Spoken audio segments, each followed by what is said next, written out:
Halo anak-anak, apa kabar? Semoga semuanya dalam keadaan sehat ya. Bertemu lagi dengan Ibu Len Alvin Morelaru dalam pelajaran Pendidikan Agama Katolik dan Budi Pekerti. Dan pada hari ini kita akan belajar bersama tentang perempuan dan laki-laki dipanggil untuk berkembang. Anak-anak, mari kita membuka pelajaran kita dengan doa. Dalam nama Bapa dan Putra dan Roh Kudus, amin. Allah Bapa kami yang maha baik, Engkau menciptakan kami dan menghendaki agar kami berkembang. Bantulah kami dalam pelajaran ini agar kami menyadari kehendak dan rencana-Mu atas diri kami. Demi Kristus Tuhan dan pengantara kami, amin. Dalam nama Bapa dan Putra dan Roh Kudus, amin. Anak-anak, pada pelajaran yang lalu kita sudah mengetahui bahwa Tuhan telah menciptakan diri kita sebagai citra Allah, baik sebagai laki-laki atau perempuan. Sebagai pribadi, baik laki-laki maupun perempuan, kita mengalami yang namanya pertumbuhan dan perkembangan. Nah, anak-anak diharapkan untuk memiliki sikap positif. Sikap positif untuk apa? Sikap positif untuk dapat mengembangkan diri. Nah, sikap positif yang kalian butuhkan dalam masa pertumbuhan serta perkembangan kalian seperti rasa percaya diri, sikap mau belajar, dan membangun cita-cita kalian. Anak-anak, tanpa kita sadari, seiring waktu kita terus tumbuh dan berkembang. Nah, itulah sebabnya kita semakin tinggi dan badan kita pun bertambah berat. Nah, kita melihat di sekitar kita tuh terdapat anak yang lebih kecil, ada anak yang seusia dengan kita juga, dan banyak yang lebih besar atau lebih dewasa dari kita. Nah, ketika kita semakin bertumbuh, kita dapat membimbing, menuntun, bahkan menggendong anak yang lebih kecil.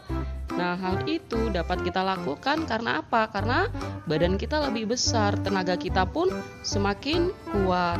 Itulah sebabnya kita harus menyadari bahwa kita mengalami yang namanya pertumbuhan dan perkembangan baik secara jasmani maupun secara jiwani.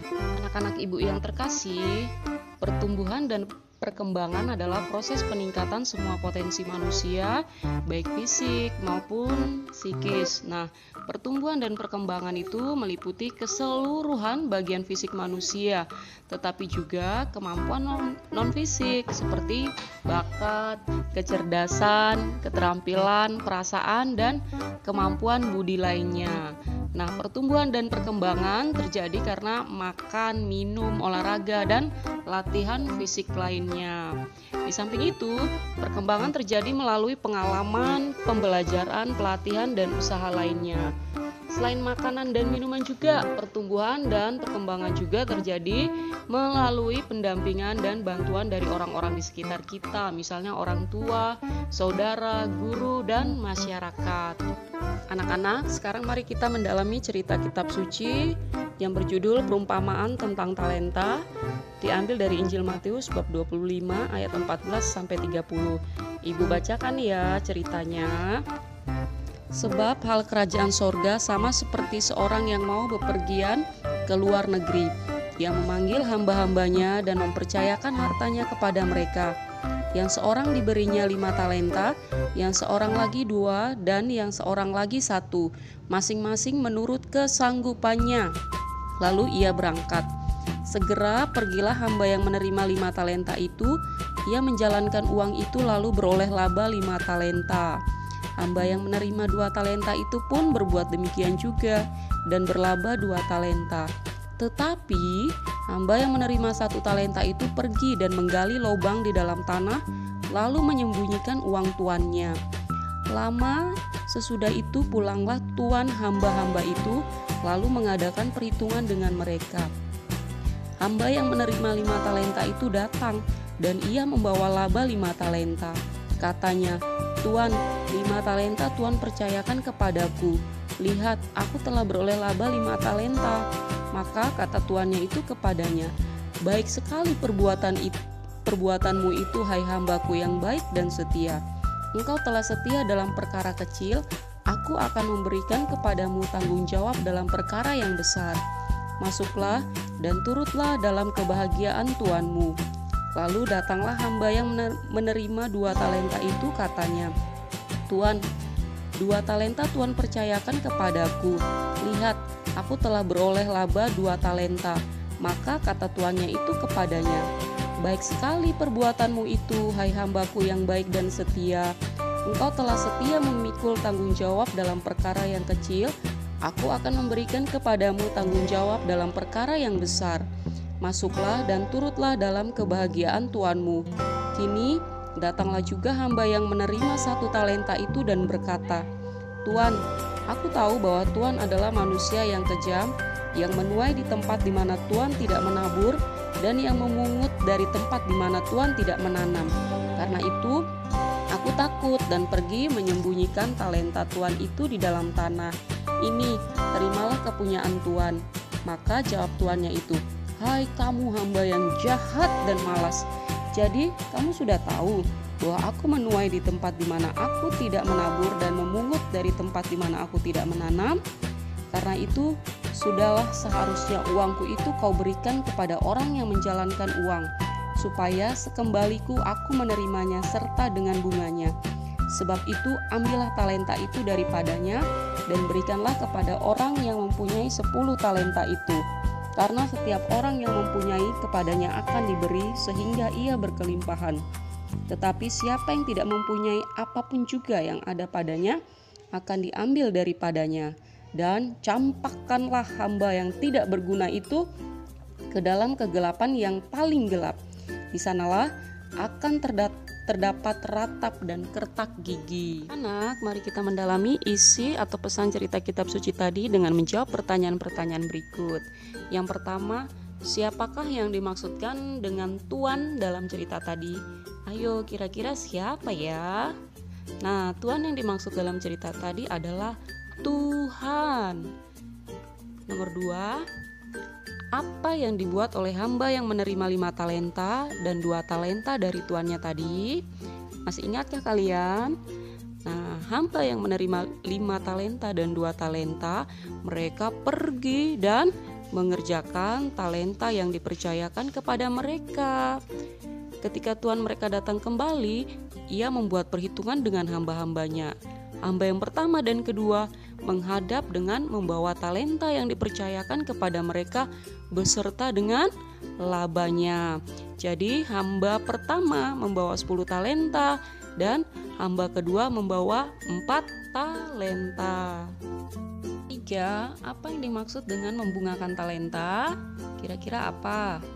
Nah, membungakan talenta adalah mengembangkan talenta atau kemampuan yang kita miliki. 4, apa yang dialami oleh hamba yang menerima 1 talenta? Masih ingat cerita tadi? Nah, hamba ketiga ini yang menerima 1 talenta tidak pergi menjalankan 1 talenta yang dipercayakan kepadanya. Sebaliknya, ia malah pergi menggali lubang dan menyimpan talenta itu di sana sehingga talenta itu tidak berlaba, jumlahnya tetap sama. 5, mengapa ia dibuang ke tempat yang gelap? Ayo, kenapa kira-kira? Karena di mata tuannya, hamba yang ketiga ini adalah hamba yang jahat dan malas, hamba yang tidak dapat dipercaya. Ia malas mengerjakan apa yang dipercayakan kepadanya.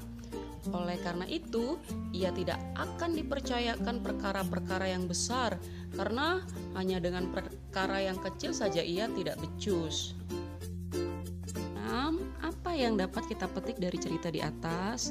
Anak-anak, dari cerita kitab suci yang kita dengar bersama tadi, kita diingatkan bahwa talenta atau bakat yang Tuhan berikan itu berbeda-beda satu dengan yang lainnya. Coba kalian bayangkan kalau di dunia ini Tuhan memberikan talenta untuk kita yang sama. Semua bisa menari, lalu siapa jadi penonton? Siapa yang main musiknya? Ya kan? Lalu Tuhan memberikan talenta kepada kita sesuai dengan kesanggupan kita masing-masing. Tugas kita mengerjakan talenta itu agar berbuah dan bertanggung jawab atas semua yang Tuhan percayakan, baik itu waktu, kemampuan, uang, dan sebagainya. Pertanyaan ketujuh, apakah bakat atau kemampuan yang anak-anak miliki? Nah, ini anak-anak bisa jawab sendiri bisa melihat diri kalian sendiri, apa aja sih kemampuan yang ada di diri aku, di diri saya. Nah, tentu ada yang pandai menari, pandai bernyanyi, bermain musik, bermain bola, dan masih banyak lagi yang lainnya. Nah, itu semua merupakan bakat atau kemampuan dari Tuhan. Pertanyaan ke-8, apa yang seharusnya kamu lakukan dengan bakat dan kemampuanmu? Tentu yang harus kita atau anak-anak lakukan dengan bakat dan kemampuan yang kita miliki adalah mengembangkannya dengan terus berlatih dan selalu sertakan Tuhan di dalam setiap usaha yang kita lakukan. Anak-anak, kesimpulan dari pembelajaran kita hari ini adalah Tuhan telah memberikan kepada kita talenta berupa bakat dan kemampuan. Nah, setiap orang memiliki bakat dan kemampuan yang berbeda-beda. Ada yang memiliki banyak bakat dan ada yang memiliki sedikit bakat. Setiap bakat dan kemampuan yang kita miliki perlu kita kembangkan. Nah, orang yang banyak memiliki bakat dan kemampuan dituntut lebih banyak usaha untuk mengembangkan bakat dan kemampuannya itu. Ia harus berusaha lebih keras untuk membahagiakan diri sendiri, keluarga, dan masyarakat. Demikian juga orang yang hanya memiliki sedikit bakat dan kemampuan dituntut untuk berusaha keras, sehingga bakat dan kemampuannya dapat menjadi berkat bagi dirinya, keluarga, dan sesamanya. Nah, orang yang malas berusaha mengembangkan bakat dan kemampuannya akan menyesal di kemudian hari. Baiklah anak-anak ibu yang terkasih, demikian pembahasan materi perempuan dan laki-laki dipanggil untuk berkembang. Semoga kalian bisa memahaminya ya.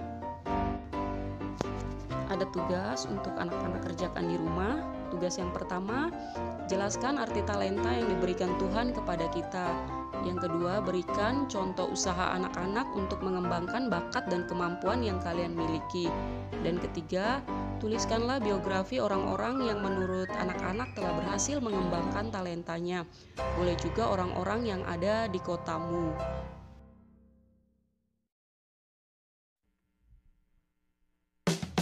Baik anak-anak, mari kita tutup kegiatan belajar kita dengan doa. Dalam nama Bapa dan Putra dan Roh Kudus, amin. Allah Bapa yang Maha Baik, kami telah menyadari bahwa Engkau telah memberikan bakat dan kemampuan kepada kami masing-masing. Bantulah kami supaya kami berusaha mengembangkan bakat dan kemampuan itu, supaya berguna bagi kami sendiri, keluarga, dan masyarakat. Semua ini kami mohon kepadamu dengan perantaran Kristus Tuhan kami. Amin. Dalam nama Bapa dan Putra dan Roh Kudus, amin.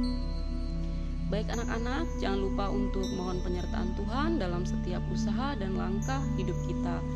Tetap jaga kesehatan, tetap semangat, jangan lupa bahagia. Sekian dari Ibu, Tuhan memberkati kita semua.